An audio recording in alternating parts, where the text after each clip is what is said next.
Well, good afternoon, everyone. Joining me today are IDPH Director Dr. Ngazi.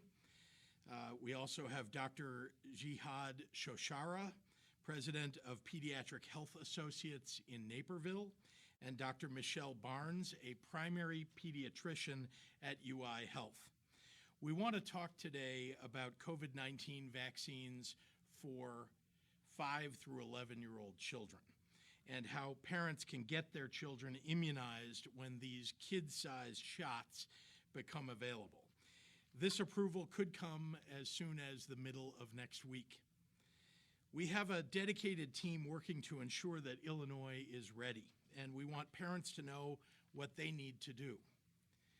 As a father myself, I know this day is a long time coming for many.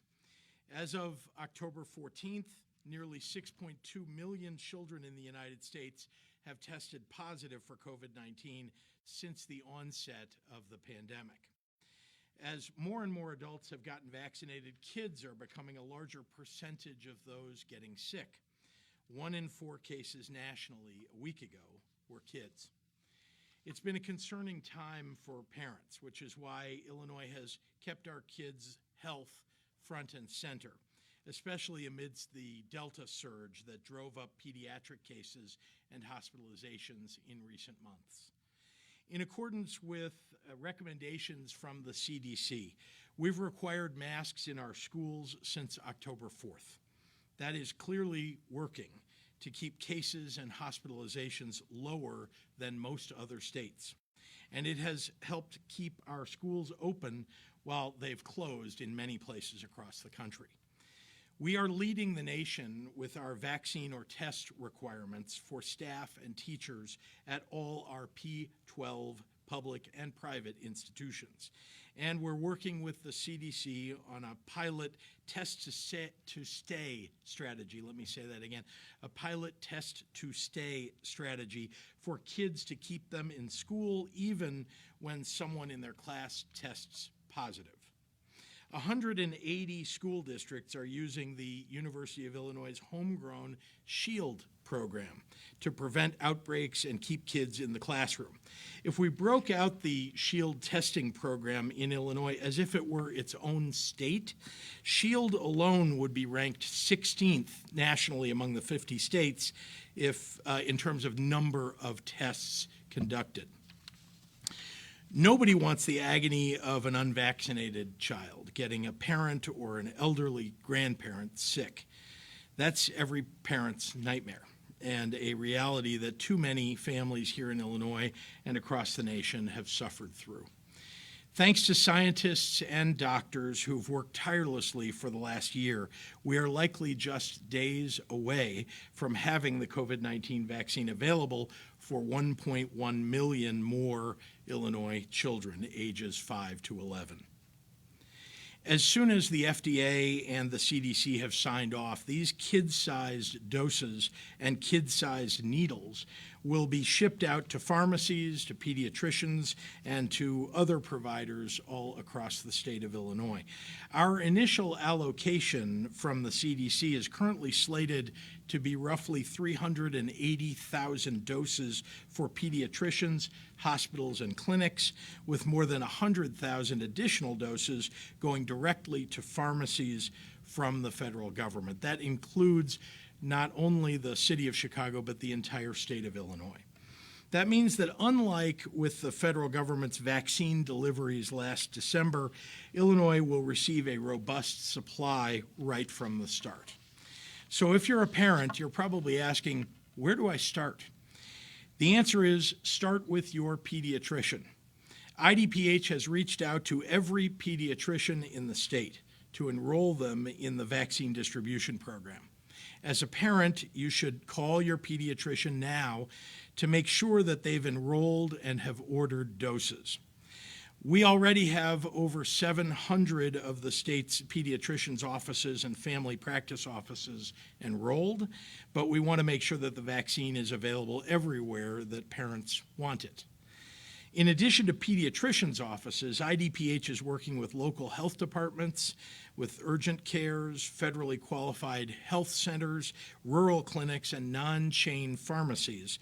with over 2,200 pediatric providers enrolled to provide COVID-19 vaccines so far. And of course, we are working to provide vaccines at the places where 5 to 11-year-olds go every day. That's our schools. Just as IDPH reached out to all impacted school districts in Illinois after 12 to 17-year-olds were approved for the COVID-19 vaccine, we will be reaching out to approximately 750 public school districts that teach elementary-aged students to offer them the opportunity to host parent-approved clinics right on school grounds. We will have a team ready to go at the request of any district. Already, our excellent IEMA and IDPH mobile vaccination teams have held over 870 school and youth events for those 12 and over. And there are an additional 350 vaccination events for them scheduled in the future. Across the board, we're requiring up-to-date mandatory trainings for all providers on the pediatric vaccination guidelines so that everybody is totally equipped to keep our kids safe. So if you're a parent eager to be first in line, I welcome your assistance in this endeavor.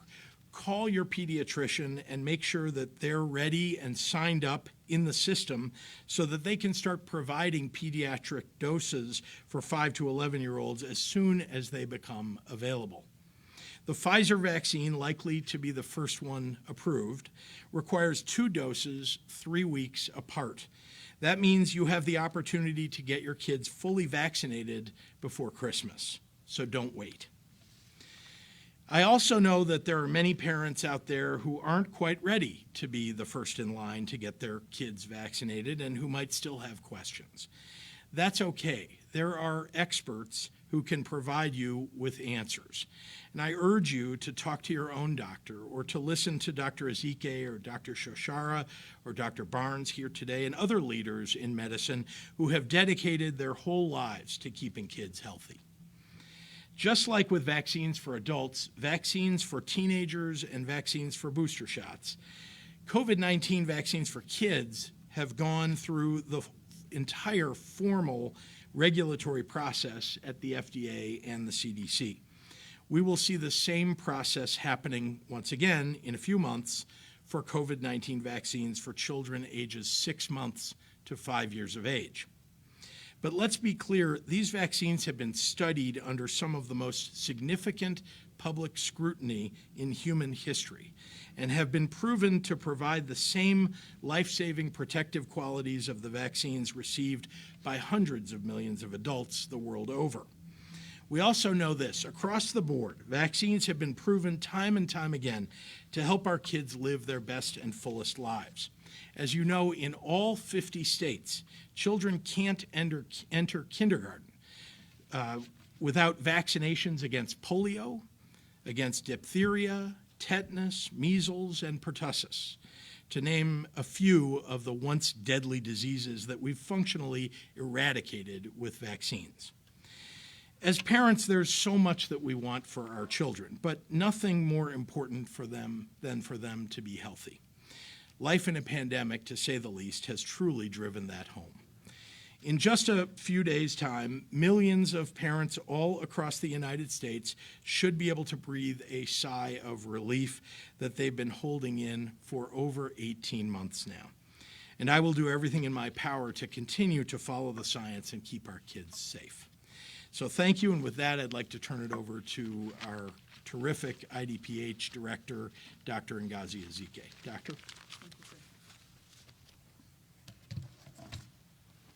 Thank you, Governor, and good afternoon, everyone. Illinois, for many, many months, I have stood here before you alongside Governor Pritzker as the director of the Illinois Department of Public Health, sharing the latest data, sharing the latest guidance, sharing what drove those decisions, and how we have seen best to keep Illinoisans safe during this pandemic. Today, I stand before you not only as the director of IDPH, but also as a board-certified pediatrician, and also as a mother of school-aged children. In the spring, when the age guidelines for the Pfizer COVID-19 vaccine were released, my older kids were eager to get their first dose. As their mom, I knew exactly when it was their turn to get vaccinated, and I had zero doubt in my mind. And I didn't even have to help them schedule their appointments. They were eager to schedule it themselves. And then when it became available for the 12 to 15, my next set of kids were just as eager and excited to participate in this important life-saving activity. I wanted them to feel a sense of safety when they were at school. I wanted them to not have to quarantine should they be exposed to someone with COVID and not miss more in-person days. I wanted them to be able to play sports again. I wanted them to be able to hang out with their friends. I wanted what was best for them, just as every parent wants what's best for their kids. So now that the approvals for youth age 5 to 11 are potentially around the corner, and as the state's top health official and as a board-certified pediatrician and mom, I am urging every single parent or guardian to do this for their child. Make a plan to get them vaccinated for COVID-19. Unfortunately, we have lost some young people to this virus, and some young people have been hospitalized. Definitely not many, but any is too much when there is a vaccine that can prevent that illness, that severe illness, hospitalization, or worse. I firmly believe when we begin to vaccinate our younger residents of this state, the numbers will continue to drop for the cases and the hospitalizations statewide. We use car seats and safety restraints in vehicles. We protect our kids from cigarette smoke and secondhand smoke. We monitor the toys that they play with, and we vaccinate against vaccine-preventable diseases that literally save lives. Today, I'm asking you to add COVID to that list of vaccines for diphtheria or chickenpox. Vaccinate your child against COVID-19. As a concerned parent, you probably have questions, and that's perfectly fine. But if you have those questions about the vaccine, please visit reputable websites like those hosted by the CDC or IDPH, or your doctor's office or your healthcare system's website, or the American Academy of Pediatrics to get proper information. Talk to your child's pediatrician or their pediatric provider and get your questions answered. And don't forget to get your flu shot. With the holidays approaching, and Thanksgiving is definitely one of the favorites, we all want to be able to celebrate together. So let's all commit to celebrating safely by ensuring that everyone that's eligible is protected from COVID-19 and the flu. Buenas tardes a todos. Querido Estado de Illinois, por meses me han visto estar aquí con el gobernador Pritzker como la directora del Departamento de Salud Pública en Illinois, compartiendo los datos y la ciencia que ha dirigido, impulsado nuestras decisiones para mantener a toda la gente de Illinois a salvo de este virus mortal. Hoy estoy aquí como pediatra certificada, madre de 4 estudiantes y directora del Departamento de Salud Pública. En la primavera, cuando se publicaron las pautas de edad para la vacuna Pfizer COVID-19, mis hijos mejores no estaban ansiosos por recibir su primera dosis. Como su mamá sabía cuándo era su turno de vacunarse, no tenía ninguna duda en mi mente. Quería que tuvieran una sensación de seguridad cuando yo volviera a casa desde la oficina. Quería que podrían volver a jugar deportes. Quería que vieran a sus amigos. Quería lo mejor para ellos, como ustedes para sus niños. Ahora que las aprobaciones para los jóvenes de 5 a 11 años están cerca, y como principal funcionario de salud del Estado y pediatra certificada, urjo a todos los padres que hacen lo mejor para su hijo. Hagan un plan para vacunarlos contra COVID-19. Desafortunadamente, hemos perdido gente joven a causa de este virus. No mucho, gracias a Dios, pero una es una vida demasiado. Pero creo firmemente que cuando comencemos a vacunar a nuestros jóvenes, esos números se van a bajar. Usamos asientos de seguridad y sistemas de seguridad en los vehículos. Los protegemos del humo del cigarrillo y del humo de segunda mano. Controlamos los juguetes con los que juegan y los vacunamos contra la difteria, la tosferina y el tétanos.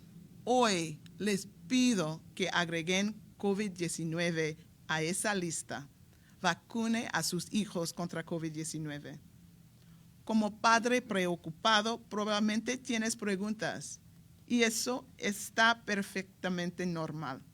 Pero si tiene preguntas sobre la vacuna COVID-19, visite sitios web conocidos como el CDC, IDPH y la Academia Estadounidense de Pediatría para obtener su información. Hable con el pediatra de su hijo y obtenga respuestas a sus preguntas. Y no olvide vacunarse contra la influenza. Con las fiestas acercándose, como uno de mis favoritos, el Día de Gracias, todos queremos celebrar juntos. Hagan un plan a celebrar de forma segura para asegurar que todos estén protegidos contra el COVID-19 y la influenza. Mucho gusto para su apoyo.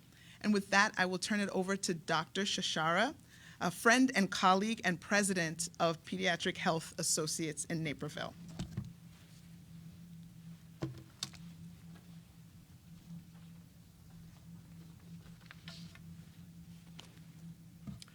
Good afternoon. My name is Jihad Shashara, and I've been serving children as a pediatrician in private practice in the western suburbs of Chicago for over 20 years. I want to thank Governor Pritzker and the governor's office, Dr. Zike, and the Illinois Department of Public Health for the opportunity to speak about this important vaccination initiative to protect our children against COVID-19. We're grateful for your unyielding efforts to safeguard the citizens of Illinois against this serious threat. Our practice, Pediatric Health Associates, is a leading provider of medical care to children of all backgrounds. Like those of all pediatricians' offices, our doctors and nurses have exhaustive experience in providing life-guarding vaccines, including through the Vaccines for Children program. As such, we and other pediatricians here in Illinois are well placed to play our role fighting the disease. Let me say a word to the parents of Illinois about the importance of vaccinating our children. The common perception is that COVID-19 is not as serious an illness to them. However, over the past year and a half, I've seen up close the havoc that this scourge causes to my patients and their families. One child with a case of COVID-19, at a minimum, leads to the quarantine and isolation of all young children in a family, causing parents to miss work and potentially contract the illness themselves. At its worst, I have seen COVID-19 rip through households of unvaccinated and those with pre-existing conditions. I have seen children lose grandparents, lose their parents, and end up seriously ill themselves. Whenever I counsel parents about vaccination, I always tell them that I would never advise they give their precious child a vaccine that I would not give to my own children. Fortunately, my children are all over the age of 12, and I was able to protect them against COVID-19 earlier this year. I am now grateful that we could extend this protection towards many more children of our state. These vaccines are safe, and they are highly effective in preventing the serious outcomes that COVID-19 causes. Vaccinating our children under 12 is another critical step in protecting our families and in ending this pandemic. As a pediatrician, I'm honored to play my part in this battle. Thank you. And at this time, I'd like to introduce Dr. Michelle Barnes. Dr. Barnes is a pediatrician at the University of Illinois Health as well as the Secretary of the Illinois chapter of the American Academy of Pediatrics. Dr. Barnes.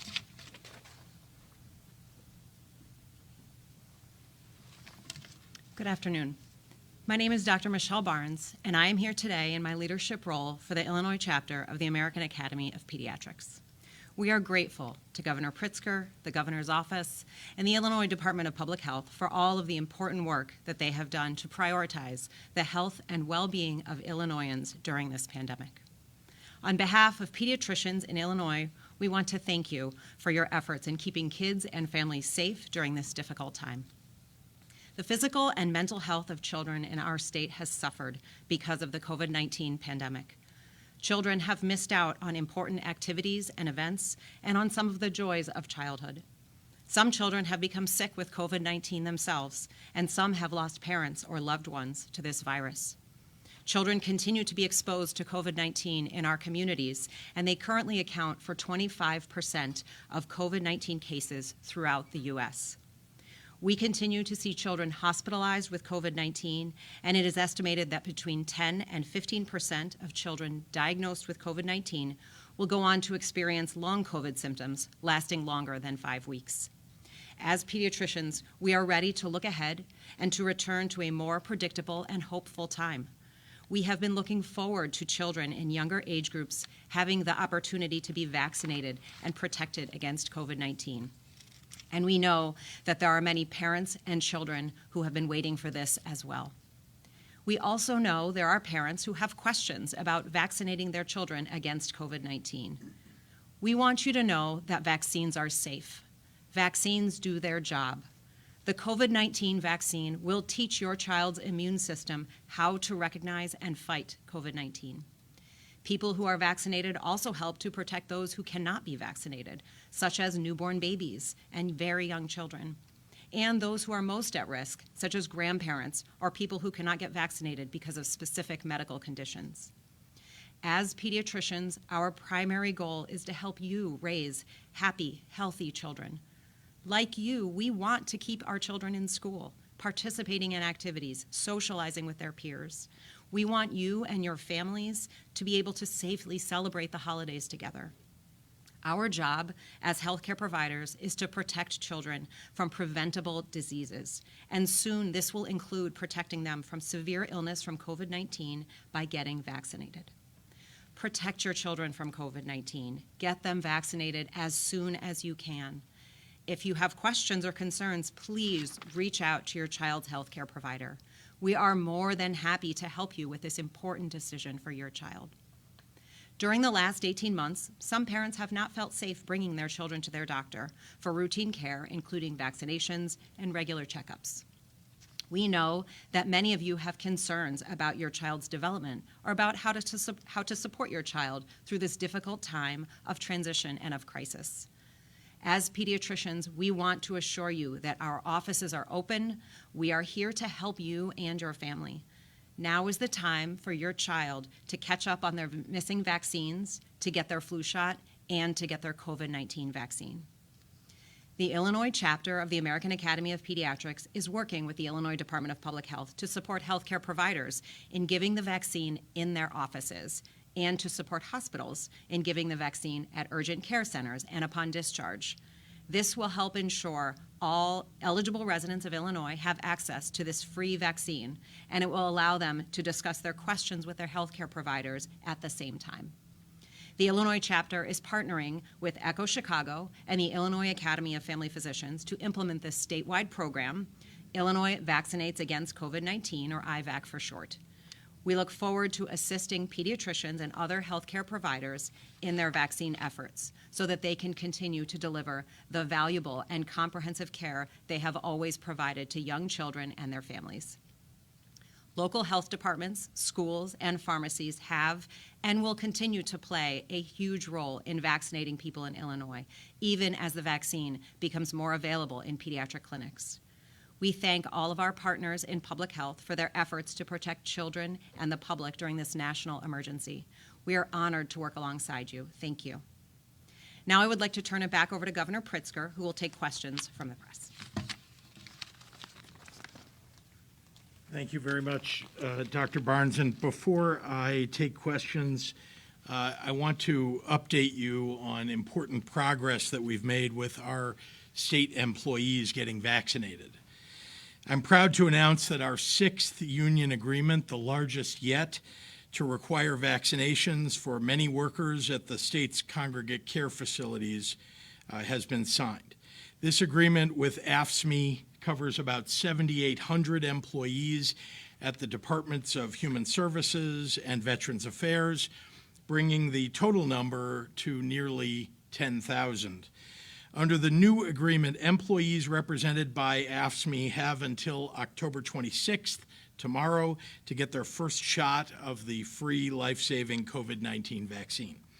Our most vulnerable residents, such as veterans who can't live on their own and adults living with developmental disabilities, have no choice but to live among workers at these facilities. These residents have also borne some of the worst consequences of this pandemic, which has preyed first and foremost upon the elderly, congregate spaces, and those with pre-existing conditions. They deserve the safest possible homes that we can provide, and that includes the protection of a vaccinated community. It is the most effective infection control measure that we have. I want to thank partners in the labor movement who have worked diligently to reach agreement, and those who continue to bargain, for being part of the solution when it comes to protecting the health of our congregate care residents. My administration will continue to engage in the legally prescribed negotiating process with the union leaders representing those employees not yet covered by a vaccination agreement.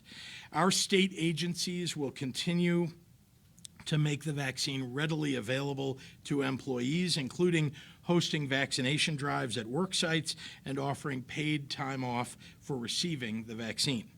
Each person that gets vaccinated is protecting themselves, the people around them, and our state as a whole, and I'm grateful to each of them for keeping their community strong and safe. Thank you, and with that, I'd be happy to take any questions from members of the media. Yes. Do you have an idea of timeline? We've heard that the president will be possibly handing out vaccinations on Wednesday if it's approved. What are you hearing about timeline and how quickly it can get from the federal government to the state?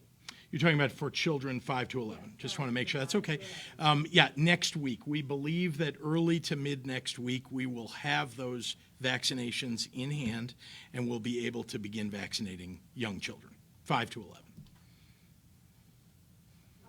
Yeah. How soon do you think you would see it in schools? You mentioned you reached out to 700 pediatricians' offices, but you also, I think a lot of people would want possibly the convenience of schools. How soon could that happen if those other offices would start next week?